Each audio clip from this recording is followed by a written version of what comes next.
India has 2-3 phases, it's like the shining India or India shining. And then we have the rural part and then the tribal part and all. So after I had my breast cancer, I was lucky enough that I was detected early, and I was also lucky enough to get my treatment free because I had an army background. But then, as a lot of us know, that this is not a this is not a scenario in cancer in India, because the health gaps and the literacy gaps and the socio-economic gaps are very unfathomable. And then I decided that why not use all my strength. And my strength is I can drive anywhere in the country, I can go anywhere in the country, I can stay anywhere in the country. And then why not make people aware? Because a major challenge in cancer healthcare is the awareness. And whether it's in rural India or whether it's in urban area, the awareness level is not as much as it should be. So the couple of challenges which are there in India, which before my cancer journey, and even through my cancer journey and after my cancer journey, is the lack of awareness, and there is still a lot of stigma. There is still plenty of silence about the disease. Like, people speak about heart attacks, people speak about diabetes very openly, but people do not speak about cancer as a topic or a discussion. And it's usually very, very quiet subject like that. What I did was, before I started my organization, I'm a founder of Highways Infinite Beyond Cancer, because I call my journey as Highways Beyond Cancer. So I realized that if I have the strength of going anywhere in the country, then why not go to those places and impart at least the basic knowledge, that is the signs, symptoms, the modifiable, non-modifiable risk factors, and what is cancer to start with, like what happens and all.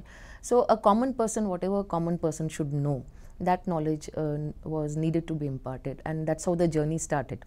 And my first pilot project was a 6 months awareness drive to the 4 tips of India, solo drive, and where I did not take any man in the car.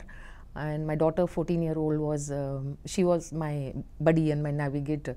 And in India, it's not common that a teenage goes like this talking about cancer, because she has seen me going through cancer when she was 8, and she joined my journey. And there was another lady also, so it was more like an all women's team.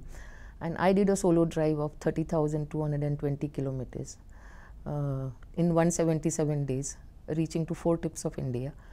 Crossing all the higher passes, because the geographical barriers and the geographical features are, very a lot, like different types like that. And wherever we stopped, we conducted cancer awareness workshops, primarily on breast cancer, cervix, and oral cancers. And it could be any community. It could be like urban setup, it could be rural setup, it could be even tribal setups, literate, illiterate, everything and everybody. My motto is cancer does not see any border. It doesn't see anything. And as Highways Infinite, and as a founder of Highways Infinite, and with my strength is that I can go anywhere, we do not see borders. So ours is a pioneering borderless movement. And during that journey, again, a lot of things came out, what were lacking, what were more lacking. And especially breast cancer, because it's very close to my heart. Women are shy to even go for their checkups. Firstly, they are not aware, even the basic signs, symptoms. Even a lot of providers and a lot of health professionals in peripheral areas especially. It's not that they are not aware, it's only that probably there is no stimulus, because there is no updating in the profession. I realized that they also need something like a refresher course. And my topic here, like tomorrow I'm presenting in the oral presentation, is bridging grassroots to knowledge, expertise, and resources, the challenges and the feasibilities. What I have seen, at least to my level, because I'm not an oncologist, but okay, I have a doctor's family and all like that. Sometimes we talk about huge problems, and I have realized that there are a lot of simple solutions to bigger challenges. And the first thing what is required in cross country across India is, or any low and middle income countries, is awareness. And awareness not imparted as doctors, but awareness which is understandable to the community's requirement, because not every community understands certain words and all. And if you can make it like a user friendly and people friendly, visual presentations I have seen works far more than just a didactic talk, one sided. Interactive workshops works wonders. And if somebody calls me to talk for half an hour, I just refuse, because I said I want to make an impact. I want to ensure that when I leave that place, people should remember at least 50% or at least even 80% of what is told to them, and that can only be done with involving them. Also, another problem is we sometimes tend to just copy paste. Okay, this. Okay, I'll give you an example. Eat healthy, exercise. Okay, don't smoke, don't drink. Okay, now eat healthy and all is everything fine. Okay, like this thing. But then again, the situations in India are different. In rural India, where physical activities is very common, it's just like part of your life. You can't keep emphasizing on exercise, climb stairs and all. There are no stairs. They just walk like that. And similarly, in urban areas, like we do youth outreach, and if you tell the youngsters today that don't eat pizzas and don't eat, like it's fast food is not good, I think it's not a practical solution. By saying that don't eat, they are not going to stop. But if you say that simple things, like if you say, okay, you can, we are not saying don't eat, there are no don'ts in our this thing. But at the same time, if you can eat fresh fruits and all, like 1:5 ratio or something, whatever, then probably that's a more feasible solution. You can't tell people in very poor, where people don't even earn so much. Even the day-to-day life is less than $1 as they put it. And I have seen places where there is no electricity, there is no water, there's so many other major issues. So you can't go and tell people and preach there that, okay, no, you must eat fruits and vegetables 5 times and all like that. So you have to sort of see what is available there and try to just slightly modify or encourage them into whatever resources they have. Another thing I've seen is women are shy to go to male doctors. And it could be rural, it could be even I'm shy. I will avoid going as far as possible, even if however educated and however I feel is modern enough like that. And it's just a cultural thing. And we don't have lady doctors everywhere and anywhere like that. So another thing, like simple things like self-breast examination and clinical breast examination is something which can be sort of taught to motivated volunteers or the health workers, or the Anganwadi workers. We have these social groups almost on district level. So these basic things, if we can tell them, that can work. And it's very simple. It doesn't need much money. At least I'm talking now mainly on awareness because that's my portfolio. Then I have also seen that the community's first contact need not be a medical doctor.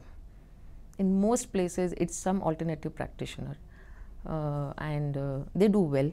And they can be quacks, even they can be what we call as voodoos. I think the tantrics and people who are not doctors, but they are healers. I put them in healers. And anybody who is not a medical professional but is a first contact of the community or the people there to seek solution for the health problems. Now we cannot ignore them, and we cannot tell the people that this is wrong, because they cannot afford to come to, firstly the availabilities are not there, secondly the screening facilities are expensive, thirdly if there is cancer, the treatments are expensive. So the only consolation these people have are these alternative healers. Now another thing, on this aspect, respecting whatever is there in the rural area, if we can train these people, okay, at least on basic science. Okay, if you see like this in your patients, whoever comes to you, can you refer them further? So that is one way to establish in early detection. Hopefully it should work. Again, the monetary problem comes here, because the referral chain has to be formed, and then this needs policy as to which type of cases should be, suspected cases what we call, should be referred further, and where it should be referred further. So that policy has to be a multi-dimensional on a multidimensional level. Money is almost like scratching. A lot of money is spent on treatment and research projects. That's another major challenge. But on simple things like this, though I was lucky enough because for that drive, Ford had given me a vehicle for the drive, and Hindustan Petroleum had given me fuel because for that first drive. And Women's Cancer Initiative, Tata Memorial Hospital is an organization under Women's Cancer Initiative. So they had funded me, and then I had pitched in whatever my savings were. I have stopped practicing as a dentist. I don't always drive. I'm not called also like that, because that became a foundation. And in that journey, that 6-month drive, I had conducted 140 workshops, of which 20% were only planned before. 80% were opportunistic workshops on the spot, where people were asking, what is this about? When they see, only a lady driving and like that. And then, will you wait? We'll just collect our people. And that is how our workshops happen, not always in auditorium, maybe roadside, maybe under the tree, maybe community halls, maybe even in somebody's house, any garden, anything, wherever people could collect like that. And from there, I've realized also is the referral chain I have already talked about. Even I have noticed some, I'll share 1 or 2 cases where I had gone for a yoga center, and for my just 1 week, like meditation and yoga and massage and all that. And since I had a mastectomy, so naturally the ladies saw when they were this thing, and I'm very open about it. Like I don't keep silent. I shout about this disease. And then I was telling her that when you are massaging other women and all, if you feel, because see, their hands are used to it. It's like clinical breast examination, of course not scientifically, but if you find anything unusual in the client whom you're massaging, maybe you can just tell her or make her alert. And we had 1 or 2 cases where clients were alerted, and one of them, at least I got information that she was cancer positive, like that. So these are small simple solutions which one can find as far as the awareness is concerned. And we also target youth for 2 reasons. Youth, because they need to be alert, because cancer is rising and they are the people who are going to be affected. Hopefully not, but then yes, cancer is rising. And the spin-off is the youth. We empower, we educate them in such a way, and we ask them to be the ambassadors of whatever the workshop content is, and to go and tell their mothers and families. And when a child tells a parent to go for a checkup, we hope that the parents will take it seriously. And the last problem, there are of course one more, there are a couple of them, but one more which I am planning to highlight is many times we feel that when we are talking about breast cancer and cervix cancer, which is mainly women's cancer, like because of the cultural issues, maybe we should not involve the men. But I have found it the other way around, and I always encourage men to sit, because in Indian culture, men need to be sensitive towards women's health issues. And of course, breast cancer can happen to men also. So when we tell them that it's not just a woman's disease, it's less, but it can happen to men. So they are a little more attentive. And a general sensitization, because maybe a woman has a problem, but maybe the husband is not taking her. It could be, there are so many scenarios. So sensitizing men towards their own health issues as well as the woman's health issues in a long run should be helpful also. I have conducted 703 workshops on breast, cervix, oral cancers, each workshop about 2.5 hours, and educated over 180,000 men, women, adults and students in 26 states, including border towns, including high altitudes, including even areas which were socially unrest. And the response has been good, and people do want to know about it. And the last, one more thing is self-breast examination and clinical breast examination is a much more practical and feasible option in India than mammography.